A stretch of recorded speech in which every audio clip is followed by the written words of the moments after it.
नमस्कार, हम हैं नई दिल्ली के जंतर मंतर। नई दिल्ली के जंतर मंतर लगातार हम आप लोगों को दिखाते हैं कि लोग अपनी समस्याएं लेकर के सरकार के समक्ष गुहार लगाते हैं और इसी को लेकर के यहाँ पर मध्य प्रदेश से भी काफी संख्या में आदिवासी यहाँ पर मौजूद हैं जो कि अपनी मांगों को लेकर के सरकार के समक्ष आए हैं। तो हम जानने की पूरा प्रयास करेंगे कि क्या इनकी समस्याएं हैं, क्या कुछ ये मांग रख रहे हैं सरकार के समक्ष। पहले तो हम इनका नाम जान लेते हैं। आपका नाम जानना चाहूंगी। मैं राजेश सल्लाम गुड़माना ग्राम सभा गणराज अध्यक्ष, ठीक है, छिंदवाड़ा मध्य प्रदेश छिंदवाड़ा जिले से हूँ।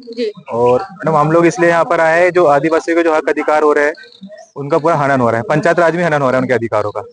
ना शिक्षा व्यवस्था अच्छी है, बेरोजगारी, गरीबी, पलायन, धर्म परिवर्तन, महिलाओं का शोषण होता है। बच्चियां अगर पढ़ रही है तो उनके साथ शोषण होता है, स्कूलों में शोषण होता है। और हर वर्ग का व्यक्ति आदिवासी लड़कियों के साथ शोषण कर देता है, कोई डर भी नहीं है उनको। सोचिए ना, हर वर्ग का व्यक्ति आदिवासी लड़कियों का शोषण कर देता है जमीन को कब्जा करने के लिए। सोचिए, उनसे शादी कर लेते और जमीन उनके नाम पे हो जाती है, पूरी जमीन। मतलब आप ये कहना चाह रहे हैं कि हर वर्ग का मतलब उच्च वर्ग से आप कहना चाह रहे हैं? हर वर्ग का व्यक्ति, हर वर्ग का व्यक्ति आदिवासी जनजातीय लड़कियों के शोषण कर देता है, और वो भी जमीन लूटने के लिए। जमीन में कब्जा, जैसे लड़कियां, जैसे जनजातीय लड़कियां आरक्षण से नौकरी लग गई उसकी, तो वो लड़की को वो कर लेते हैं, प्यार प्रेम के जाने फंसाकर वो जो आरक्षण मिला वो भी चला जाता है उनके साथ, और जमीन भी चली जाती है उनके साथ। सोचिए ना, इतना भयंकर शोषण, और हर वर्ग का व्यक्ति कर रहा है ऐसा। अच्छा, तो बेसिकली आप महिलाओं की समस्या को लेकर, महिलाओं की समस्या को लेकर। एक भी महिला नहीं है जी सर, मैडम समय वो नहीं मिला, क्या कर सकते हैं। मतलब आप क्यों नहीं लेके आए उनको? मतलब मैडम अभी कृषि का काम चल रहा है, क्या कृषि का चल रहा है, तो किसान वगैरह भी सब बिजी है उसमें, गेहूं कटाई चल रही है। तो वहाँ के आपने वहाँ के जो प्रधान है, वहाँ के जो थाना है, वहाँ का जो पुलिस डिपार्टमेंट के बड़े आला अधिकारी हैं, उन तक आप लोगों ने ये समस्याएं नहीं रखी? मैडम हर बार पहुंचा रहे हैं वहाँ पे समस्या का कारण, पर वो खुद ही आदिवासी लोग को डरा देते हैं वहाँ पर। इतनी बुरी हालत है। जो लोकल जो वहाँ के जो थाना होते हैं, टीआई वगैरह होते हैं, उन्हीं को चमका देते हैं। अच्छा, मैनेज कर लेते हैं वहाँ पर। तो क्या वो पैसों से दबंग होते हैं वो लोग? क्या है ऐसा? क्या मतलब उनका गुंडा राज चल रहा है? बस गुंडा राज चल रहा है, भ्रष्टाचार चल रहा है पूरा। यानी वो समझने नहीं चाहते आदिवासी क्या है, इसके सॉल्यूशन को सुलझाने नहीं चाहते। वो उन पे दोष देते कि आप लोग खुद अपने बच्चों को पढ़ाते लिखाते नहीं है, तो फिर सरकार में क्यों बैठे हो, फिर शासन क्यों चला रहे हो, प्रशासन में क्यों बैठे हो? अच्छा, हम वहाँ के जो प्रधान जी हैं उनका क्या रवैया रहता है? आपकी जैसी समस्याएं और भी होंगी, जैसे कि आप लोग आदिवासी हैं, आदिवासी में जो है सर्टिफिकेट्स की भी बड़ी समस्या होती है बनवाने के लिए। जी हाँ। तो वो कैसे? मैडम कई लोग सर्टिफिकेट्स बनेगा तभी उसका लाभ भी मिलेगा। कई लोग को तो मिल ही नहीं पाता मैडम, तो उसीलिए हम जो पंचायत राज से जो सर्टिफिकेट मिलना चाहिए, तो कई लोग को तो उनको पता ही नहीं हम कहाँ रहते हैं, और पलायन करके कहीं जैसे दूसरा जिला है तो वो दूसरे जिले से आके इधर आके बस गए, तो उनका क्या बोलते, रिकॉर्ड ही नहीं मिल पाता कई लोग का। अब रिकॉर्ड नहीं पाता, और वो तो तहसील से डरते हैं वो लोग अधिकारियों के सामने जाकर। तो मतलब आप लोगों के जो सर्टिफिकेट्स हैं उसे बनवाने में भी बहुत दिक्कत आती है। तो वो बिल्कुल सरल होना चाहिए। जैसे ग्राम सभा, जैसे हम जैसे बोलते हैं ग्राम सभा ना, लोकसभा ना विधानसभा, सबसे बड़ी ग्राम सभा है ना। एक पंचायत राज का जो लॉ एक अलग है, उसमें समान नागरिक व्यवस्था है, उसमें समान सारे प्रकार के लोग आते हैं। वो जो जिसकी बात अभी चल रही है, आदिवासी ग्राम सभा की बात चल रही है, ना लोकसभा ना विधानसभा, सबसे बड़ी ग्राम सभा अनुच्छेद 13(1) के अनुसार जो वर्क हो रहा है अभी कई लोग आपने आंदोलन भी देखे होंगे उसके, है ना। तो उसके अकॉर्डिंग अगर आदिवासियों को सर्टिफिकेट मिलेगा, जो उनका लोकल लॉ है, लोकल कानून है, अगर आदिवासियों का लोकल कानून अगर उनको सर्टिफिकेट बना के देगा तो प्रॉब्लम नहीं होगी। अच्छा, ये बताइए कि राष्ट्रपति स्वयं एक आदिवासी हैं। जी हाँ। तो आपने उनके समक्ष ये समस्याएं नहीं रखी? मैडम अब सोचिए ना, जब राष्ट्रपति जी खुद आदिवासी हैं, और मणिपुर में क्या हुआ, जबकि वहाँ की राज्यपाल भी आदिवासी थी, अनसुईया उइके जी, वो हमारे छिंदवाड़ा जिले से ही है, मध्य प्रदेश से। फिर भी वहाँ महिला कैसे हिंसा हो गया वहाँ पर मणिपुर में। तो अब आपको किसी ना किसी के पास तो जाना पड़ेगा ना अपनी समस्याओं को लेकर के। निराकरण तो सरकार ही करेगी ना। जी हाँ, अब जनता क्या है जनता के पास? कुछ भी नहीं जनता के पास। क्यों नहीं है? वोट है। जी हाँ, वोट तो है जी। तो क्या वोट की ताकत नहीं दिखाएगी जनता? मैडम जो वोट दे रहा है वो वोट तो 200 रुपए वोट बेच रहे हैं, यानी उनका बौद्धिक विकास कुछ भी नहीं है, बिल्कुल नहीं है, जीरो। सोचिए ना, 90% लोग वोट पता ही नहीं, वोट का मतलब समझते नहीं है, संविधान का मतलब समझते नहीं है। अब संविधान नहीं जानता तो उसमें देश किसका फॉल्ट है? अच्छा, आपका नाम क्या है? राजेश जी। राजेश जी, आपके साथ कितने युवा जुड़े हुए हैं?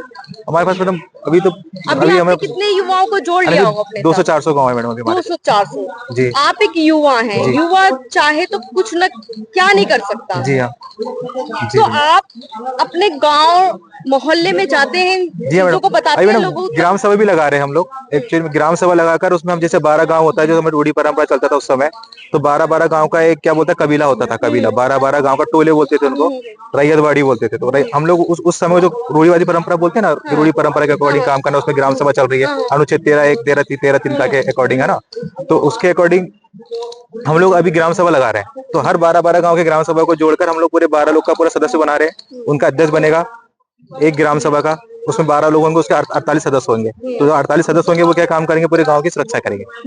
तो 12 गांव के कितने लोग हो गए, 12,000 से लेकर 15,000 लोग हो गए। हाँ, तो उनके जो सदस्य होंगे, कितने लोगों की टीम होगी, 48 लोगों की, तो वो उस गांव को क्या करेंगे, सुरक्षित करेंगे। आप जी जो इतना सब कुछ कर सकते हैं तो जी सरकार आपके आगे क्यों नहीं झुक रही है? आप तो सरकार को झुका जी सकते हैं। जी बिल्कुल आपके पास तो वोटों की ताकत है, जी। तो सरकार तो आपके पास स्वयं आएगी ना, लेकिन अभी तो चलकर पर आप इसे आए मैडम हैं। आज तक इसमें इम्प्लीमेंट नहीं हुआ ना मैडम। आज तक किसी ने ग्राम सभा की बात कोई किसी ने करा ही नहीं। सिर्फ पंचायत राज में शोषण का शिकार हो रहे हैं। आज पंचायती राज तो है, जो हम बर्बादी कहाँ हो रहे हैं, पंचायत राज की हम दिल्ली में बर्बाद हो रहे हैं। केंद्र सरकार बर्बाद कर रही है हमको, राज्य सरकार बर्बाद कर रही है। कौन बर्बाद कर रहा है? पंचायत राज में जो चल रहा है। तो पंचायत राज कब बना? 1993 में। वो संविधान कब बना? अच्छा, वहाँ के जी मुख्यमंत्री जी से आप मिले? जी, मुख्यमंत्री से मिले नहीं मैडम अभी। मैडम हमने सीधा आप यहाँ आ गए जी दिल्ली? राज्यपाल जी को भी हमने ज्ञापन दिए थे। अच्छा, राज्यपाल जी को भी हमने हाथ पर ज्ञापन दिए थे, तो तो उसका उनके तरफ से क्या रिप्लाई आया? कुछ भी रिप्लाई नहीं आया। तो आपने फिर दोबारा जी रिप्लाई हाँ, वो रिवर्स नहीं किया? 26 सितंबर को हम लोगों ने उनके हाथ पे ज्ञापन दिए थे, छिंदवाड़ा दोबारा से? जी हाँ। अच्छा, तो फिर उसके बाद मैडम कुछ रिप्लाई नहीं आया वहाँ पर। कुछ रिप्लाई नहीं आया। तो जी अब आप लोग क्या, मैडम, मतलब हम लोग पहला आपने टॉपिक उठाया महिला का, महिला कि महिला वहाँ पे सुरक्षित नहीं है, महिलाओं का शोषण हो रहा है आपके अनुसार, और जमीन, या आप जी कह रहे हैं। जी लेकिन मैं यहाँ पे देख रही हूँ कोई महिला नहीं है। अगर महिला का शोषण हो रहा है तो एक आध महिला को यहाँ पे लेके आना चाहिए था, वो जी मैडम, है ना। जी खैर, वो आपसे बताती होंगी, क्योंकि महिलाएं कुछ होती हैं वो जो है अपनी आइडेंटिटी भी छुपाती हैं, और छुपाना उनका अधिकार है। जी मैडम। हर कोई महिला नहीं सामने आती है और ना फेस करती है, उसकी ही आड़ में जो है इन सब चीजों को लेकर के जो शोषण करते हैं वो और शोषण करते हैं, क्योंकि महिला बताती नहीं है ना किसी से, खुल के सामने नहीं आती है, तो सामने वाला बंदा इस चीज का फायदा उठाता है। जी मैडम।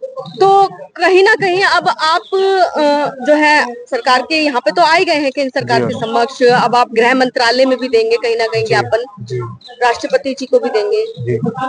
इसके बावजूद भी अगर आपकी सुनवाइयां नहीं होती तो क्या अब आप लोगों ने प्लान बनाया? हमारा जो रूढ़ी परंपरा होता है, कस्टमरी लॉ है, अनुच्छेद 13(1) को 13(3) का के अनुसार जो ग्राम सभा लगती है, लोकसभा ना विधानसभा सबसे बड़ी ग्राम सभा, हम एक्चुअल में ग्राम सभा बनाना शुरू भी कर दिए। तो हमने बोले ना, जो 12 गांव रहेंगे, पूरे 12 टोले, जो रैयतवाड़ी होती थी हमारे उस समय, तो हम उसके अकॉर्डिंग हमने काम करना शुरू भी कर दिए। क्या आप दिल्ली, और जैसे कि आपके और भी कोई संगठन है जो आप लोगों का समर्थन कर रहा है? अभी तो कोई सपोर्ट, कई होते हैं ना संगठन के, हम भी आपके विचारों से सहमत हैं, कुछ बोलते हैं और आप समर्थन भी कर रहे हैं। क्योंकि कुछ लोकल पार्टी, जो लोकल संगठन है वही सपोर्ट करते हैं, बाकी तो हमको कोई सपोर्ट नहीं कर रहा अभी हम खुद इंडिपेंडेंट ही आए, सब खुद का खर्चा करके खुद, जो हम ग्राम सभा भी चला रहे, खुद का इंडिपेंडेंट ही करा रहे हैं। बुजुर्ग हैं हमारे सामने खड़े हैं, बहुत सीनियर सिटीजन है, इन्हें तो घर पे आराम करना चाहिए, और इनको जो है मध्य प्रदेश से ट्रैवलिंग करते हुए यहाँ आना पड़ा, पैर भी सूज गए हैं। नाम बता दीजिए अपना। मेरा नाम शिवावट्टी है। क्यों आए हैं आप दिल्ली? हम हमारी मांग लेके आए हैं, हमारा अधिकार चाहिए हमको, हमारा रोजगार चाहिए, अच्छी शिक्षा चाहिए, और हमारे पुलिस प्रशासन भी कुछ हो जाता है तो खा पी के केस को डिसमिस कर देती है। मतलब आप कहीं ना कहीं भ्रष्टाचार का आरोप लगा रहे हैं? जी, अभी हमको चोट भी लगी, उसकी रिपोर्ट भी दी हमने थाने उमरेठ में। तो MLC वगैरह हुई थी आपकी? जी, एक्सीडेंट कर दिया था एक पवार ने मुझे, ये पेट में लगा हुआ है। अच्छा, इसकी कोई सुनवाई नहीं हुई, हम इसकी रिपोर्ट वहाँ पे 2 बार दे चुके। अच्छा, उमरेठ थाने में। तो मतलब इसमें क्या हुआ है? मतलब हड्डी पे लगा हाँ, है? कमर में चोट है, पसली में चोट है, पुट्ठे में भी चोट है। वो पुलिस प्रशासन हमारा कुछ नहीं इलाज करवाई, वो मतलब इसका हर्जाना नहीं दिलवाई। मतलब गूंगी बहरी हो रखी है हाँ, पुलिस हमारा प्रशासन। पैसा हम खुद लगा के और हम ठीक हुए और उसके बाद वो में एक्सीडेंट करके भाग गया क्या? हाँ। तो अब आप कहीं ना कहीं रोजगार की, अपनी सुरक्षा की ये लोग मांग कर रहे हैं, और हालांकि कुछ चीजें हैं तभी ये लोग आए हैं। और इतनी आप उम्र में देख सकते हैं कि एक सीनियर सिटीजन्स वो यहाँ पर आता है और ये कहता है कि रोजगार नहीं है। और हालांकि अपने जो इनके साथ शोषण हुआ है उसके खिलाफ भी ये लोग कहीं ना कहीं मांग कर रहे हैं कि इन्हें जो न्याय मिलना चाहिए। तो लास्ट में आप क्या कहना चाहेंगे? मैडम अभी हाल ही में मंडला जिले में एक आदिवासी को मैडम मार दिया गया है नक्सलवादी बनाकर, जबकि उसके 5 बच्चे हैं। उसमें ऐसी गलतियां नहीं होना चाहिए फोर्स मतलब वगैरह। आप चाहते हैं कि मोदी जी वहां पे जांच बिठाएं, आप ये भी चाहते हैं? तो मैडम जो एक्चुअली में जो ग्राम सभा जो बोलते हैं ना, विधानसभा ना लोकसभा सबसे बड़ी ग्राम सभा, उसके अकॉर्डिंग हम आदिवासियों का अधिकारों को संरक्षित मतलब करना चाहते अगर वहां के अधिकारी जो हैं उनके अगर उनकी जांच हो जाती है सरकार के द्वारा तो कहीं ना कहीं बहुत चीजें सामने हैं। आएंगी। आप ये कहना चाह जी रहे हाँ हैं? मैडम, अभी 1300 एकड़ जमीन अभी गैर आदिवासी के नाम पर कन्वर्ट हो चुकी है आदिवासियों की, छिंदवाड़ा जिले में। मतलब आदिवासियों की जमीन भी कहीं ना कहीं हाथ से खिसकती जा रही है, आप ये कहना चाह रहे हैं? जो डैम बनाए जा रहे हैं उनको विस्थापित करने के लिए मजबूर किया जा रहा है। वो कहाँ रहेगा? वो एक तो पढ़ा आज लिखा किसे ज्ञापन सौंपेंगे? अभी राष्ट्रपति जी के नाम पे। राष्ट्र जी हाँ। ठीक।